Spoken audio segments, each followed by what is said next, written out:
if you take a person who has just been, abruptly dumped by their partner and put them inside an fMRI machine, Right. and then you show them a photograph of their ex, the resulting brain scans are, well, they're virtually indistinguishable from someone going through acute, agonizing cocaine withdrawal. It's honestly wild to see the data on that. It really is. I mean, heartbreak isn't a metaphor. It isn't just you being overly dramatic while listening to sad music in your room. No, absolutely not. It is a profound, measurable neurological trauma. The brain literally doesn't distinguish between a broken bone and a broken attachment. Really? Like, it's the same mechanism. Yeah, physical pain and social rejection are processed in the exact same neural circuitry.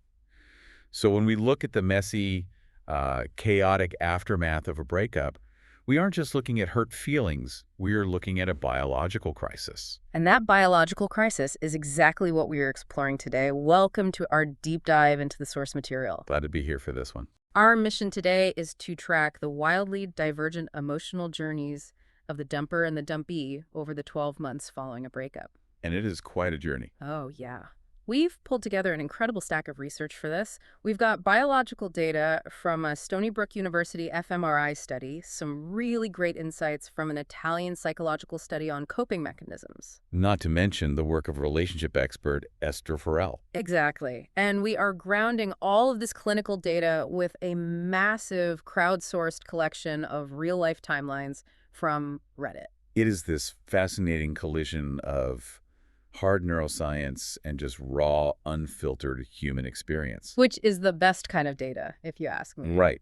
Because what looks like totally chaotic behavior on those Reddit threads actually follows a very predictable biological script. Okay, let's unpack this, starting with that fMRI machine. Let's do it. So, the Stony Brook University research team found that when a dumpy looks at their ex, 3 specific areas of the brain light up like a pinball machine. And these are major dopamine centers, right? Exactly. You have the ventral tegmental area, or the VTA, which is basically the brain's motivation and reward factory. Okay. Then there is the nucleus accumbens, which is heavily tied to deep addiction cravings. Which explains that withdrawal feeling. All right. And finally, the insular cortex, which is the part of your brain that processes actual physical pain. Oh, wow. So when someone says their chest physically aches after a breakup, I mean, they aren't speaking poetically. The insular cortex is firing distress signals throughout their entire nervous system. If we connect this to the bigger picture, that neurochemical deficit is the absolute foundation for why the dumper and the dumpy experience the aftermath of a breakup as if they are living in 2 alternate realities. 2 completely different planets. Yes. Think of a long-term relationship as a steady, daily IV drip of oxytocin, dopamine, and serotonin. Like your daily vitamins. Right. Your brain actually offloads its emotional regulation to this external source. Oh, that makes so much sense.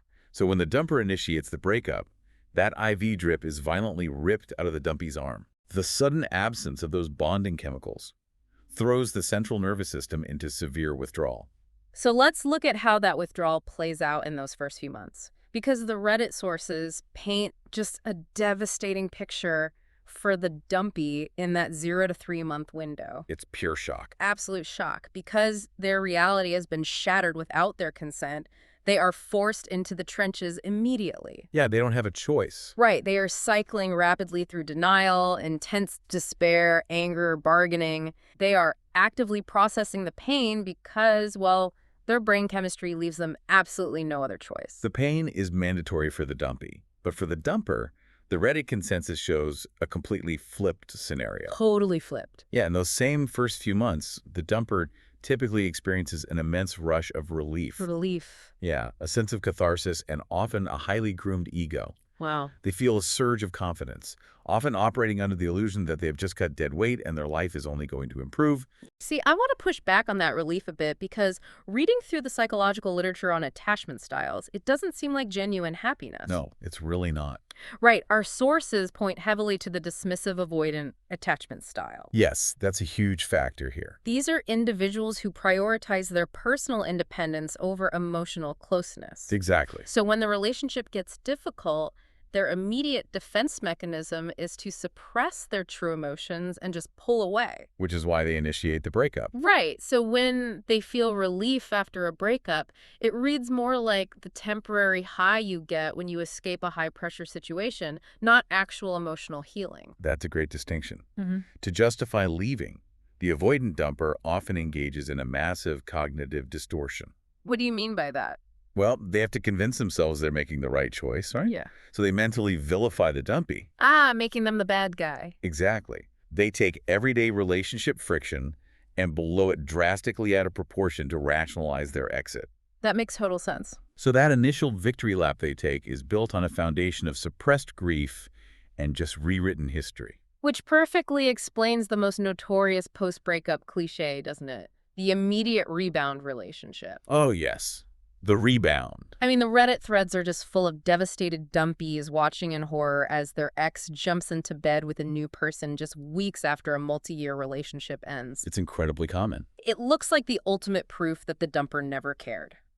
But biologically, it's a suppression tactic, isn't it? 100%. The dumper is using the dopamine rush of a new romance to artificially replace the IV drip they just lost. Yep. Effectively pausing their own grieving process. Yeah. The dumper also lost a major attachment. But instead of sitting in the fire and feeling that loss, they use the novelty of the rebound to keep reality buried. It's like an emotional anesthetic. That's exactly what it is. You know, it makes me think of a skydiver. Okay, I like where this is going. So the dumper is basically like a skydiver who secretly cut their own parachute cords months ago. They've been mentally preparing for the fall, detaching in secret, while still, smiling at dinner. Right. Meanwhile, the dumpy was just shoved out the airplane door with absolutely no warning, just flailing in the air. The skydiver analogy works, but with a crucial caveat. What's that? The dunker isn't actually enjoying the free fall, even if they pretend to be. Oh, interesting. Yeah, the false confidence, the vilification of the ex, the rapid jump into a rebound, these are all glaring symptoms of someone who is terrified of hitting the ground. They are just delaying the inevitable impact. Exactly. But you can only outrun your own brain chemistry for so long. Eventually, the novelty of the new relationship wears off. It always does. And the initial shock for the dumpy starts to settle into something much heavier, which takes us into the intermediate healing phase, usually around that 3 to 6 month mark. This is a really tough phase. For the dumpy, the panic subsides and morphs into a deep, crushing depression as the finality of the situation finally sets in. And this specific type of agony is brilliantly categorized by Esther Perel as ambiguous loss. Ambiguous loss. I love that term. So accurate. Traditional models of grief are built around finality. A funeral provides a definitive end. A closed casket tells the brain, hey, this is over. Right. The brain gets the message. But in a breakup, the brain is trapped in an agonizing paradox. Yeah. The person is gone from your life, but you know they are still out there. Yeah. They are drinking coffee at your favorite spot. They're active on social media. Exactly. They are physically alive. Which means the brain is holding two conflicting realities at the exact same time. Like, I am safe because my person exists, and I am in critical danger because my person has abandoned me. Yes. That is the textbook definition of cognitive dissonance. And the human brain despises a paradox. It hates it. It constantly spins its wheels trying to solve an unsolvable puzzle, which just completely exhausts the dumpy's mental resources. It's why Perel insists that the cultural obsession with finding closure is a total myth. You can't find closure if the door is still technically unlocked. Exactly. You are attempting to mourn someone who keeps appearing in your peripheral vision. Which is exhausting. And that cognitive dissonance is exponentially magnified if the dumpy makes the mistake of staying in contact with their ex. Oh, the dreaded staying friends phase. Our ReachLink source dives deep into how occasional contact creates a toxic psychological trap. They call it intermittent reinforcement. Intermittent reinforcement, A yes. slot machine effect. Okay. Let's say you are the dumpy, and your avoidant ex sends an unpredictable breadcrumbing text every 3 or 4 weeks. Like just checking in. Right. Thinking of you or hope you're doing well. When the reward of their attention is completely unpredictable, the brain's dopamine system goes into overdrive. Because you never know when the payout is coming. Exactly. During the weeks of silence, your body is just flooding with cortisol, the stress hormone. Putting you in a state of physical panic and hypervigilance. And then the text arrives. The panic, abruptly stops, and the brain floods the system with oxytocin, providing this massive instantaneous sense of relief. You are violently swinging from cortisol-driven terror to oxytocin-fueled calm. And that kind of chemical roller coaster literally rewires your neural pathways. You aren't just missing your ex anymore. You have become biologically addicted to the relief they temporarily provide. It forms a trauma bond. So, what is the survival guide for a dumpy stuck in this phase? This is where the consensus across both the psychological literature and the real-world Reddit experiences comes in. The strategy is going love sober. Love sober, I like that. It means absolute, non-negotiable, zero contact. No texting. No texting, no calling, and absolutely no social media stalking. That's the hardest part for people. It is. But if you are listening to this right now and you are 3 weeks out from a breakup, clicking on their Instagram story isn't harmless curiosity. What is it then? You're choosing to inhale the vapors of lost love and actively resetting your neurochemical withdrawal timeline straight back to day one. Man, that is brutal, but it makes so much sense. We actually have hard data on how to survive this phase from a recent frontier study out of Italy. The Italian study is fascinating. Yeah, they looked at young adults navigating breakups and specifically measured which coping mechanisms actually worked and which ones just destroyed the participants' mental health. And the Italian researchers found that the absolute worst thing a dumpy can do is engage in rumination. Rumination. Just spinning the wheels. Exactly. That obsessive, repetitive playback of the relationship in your mind, trying to figure out exactly what went wrong or what you could have said differently. But doesn't that feel productive to the person doing it? It feels productive, but rumination doesn't lead to breakthroughs. It leads directly to avoidance coping, chronic stress, and a measurable decline in physical health. Wow. So you can't just sit in a dark room and forcefully command your brain not to think about them. The brain doesn't work through subtraction. No, it doesn't. You have to use what the study calls replacement therapy. Yes. The Italian study heavily advocates for aggressive, adaptive coping strategies. We're talking about rigorous physical exercise and intentionally leveraging your social networks. And we need to explain how that actually works on a cellular level, right? Because it isn't just about distracting yourself. Not at all. When you engage in intense physical exercise, you are stimulating neurogenesis. Which is the creation of new neurons. Exactly. And you are naturally forcing your brain to synthesize dopamine and serotonin. So you're making your own medicine. Pretty much. Yeah. And when you lean on your friendships, what the study calls the perceived quality of social support, you are tricking your brain into releasing oxytocin through non-romantic avenues. That is so cool. You are manually rebuilding the neurochemical infrastructure that the breakup destroyed. Here's where it gets really interesting, because once we cross the 6-month threshold and move toward a year, the script completely flips. Yes, this is the loss and realization stage, and it is where the two divergent paths finally cross. For the dumpy, the fog finally begins to lift.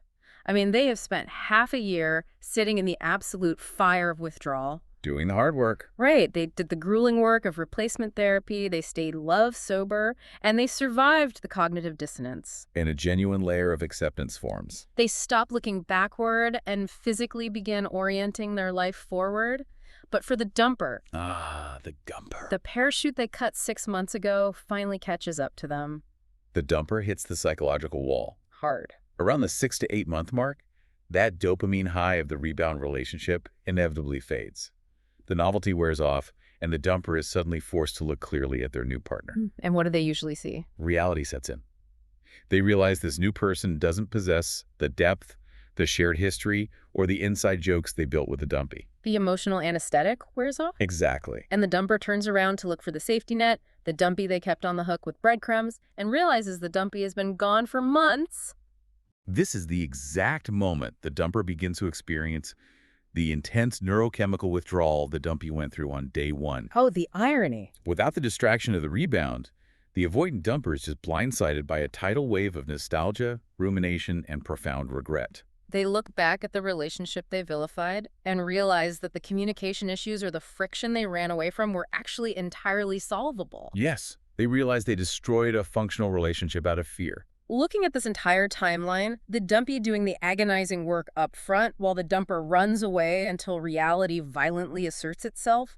I mean, it strongly suggests a fundamental maturity gap between the two, doesn't it? The data undeniably points to a stark divergence in emotional evolution here. Tell me more about that. Well, think about the crucible that Dumpy was forced into. Huh. They had to confront their own shortcomings, rebuild their identity from scratch, and manually rewire their brain's reward system. They had no choice. Right. And that kind of forced introspection breeds immense emotional maturity and resilience. While the avoidant dumper simply hit the pause button on their own development. Exactly. By using suppression and rebounds, they bypass the growth phase entirely. So when their distraction fails, they haven't learned anything. Nothing at all. Yeah. They are guaranteed to drag the exact same unhealed insecurities and avoidant behaviors right into their next relationship. This raises an important question, however, regarding the rigidity of these timelines. Okay. We're using this 12-month model to track the emotional arcs, but the Reddit data provides a crucial reality check. Healing is not governed by a universal biological clock. Right, because reading through those threads, there were users who reported processing the entire grief cycle and reaching acceptance in, like, 45 to 60 days. While others were still struggling to breathe a year later. Yeah. The speed of recovery is highly individualized. What causes the variation? It is heavily influenced by the baseline length of the relationship and the depth of the attachment, obviously. Yeah. But the ultimate deciding factor is the coping mechanism employed. Which goes back to the Italian study. Exactly. The dumper's delayed timeline, for example, is entirely dependent on how successfully they can maintain their illusions and how long their rebound serves as a functional distraction. The harder you suppress, the longer you stretch out the agony. Exactly. Which brings us to the aftermath, looking at the 1-year mark and beyond. The final stage. For the dumper, this period is often characterized by a silent, prolonged emotional climax. The grief they outran has finally caught them.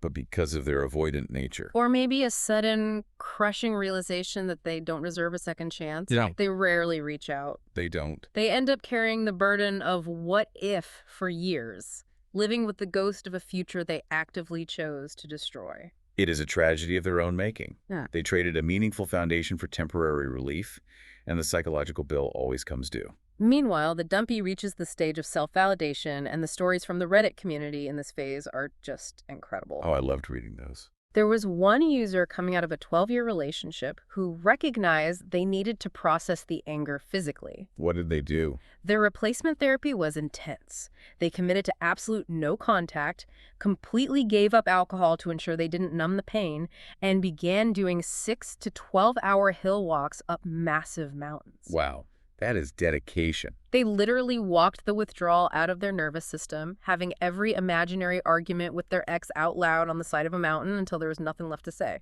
That is the gold standard of adaptive coping. Right. They respected the biological reality of their pain and gave their body a physical outlet to process the cortisol rather than letting it turn into depressive rumination. Another dumpy posted at the 6-month mark. They noted they had used the time to aggressively level up. I remember this one. Yeah, they were financially thriving, about to close on their first house, and enrolling in a degree program to change careers. And they happened to hear through the grapevine that their dumper ex was completely broke, bouncing between dead-end jobs and smoking weed all day to numb out. It is a ruthless, undeniable contrast between where facing your pain gets you versus where suppressing it leaves you. It really brings us to the ultimate synthesis of this entire journey. True healing for the dumpy culminates in reaching emotional acceptance. And Esther Perel frames this beautifully. How so? Healing is not about erasing the person or forcing yourself to hate them.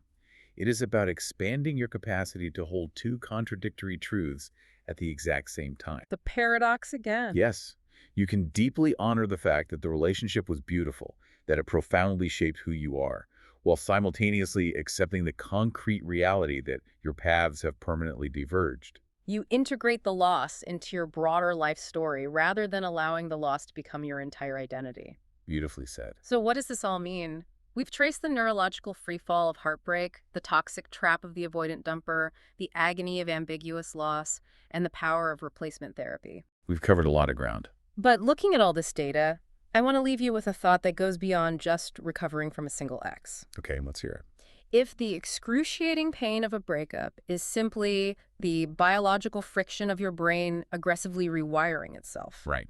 and if the avoidant desire to run away from that pain is what keeps people trapped in these endless cycles of rebounding and suppression, then what is our current dating culture actually doing to us? Oh, that's a great question. We live in an era of dating apps built on the illusion of infinite choice, an era where ghosting is a standardized communication style, and where swiping to a new face is always easier than navigating conflict with a current one. It encourages the avoidant path. Exactly.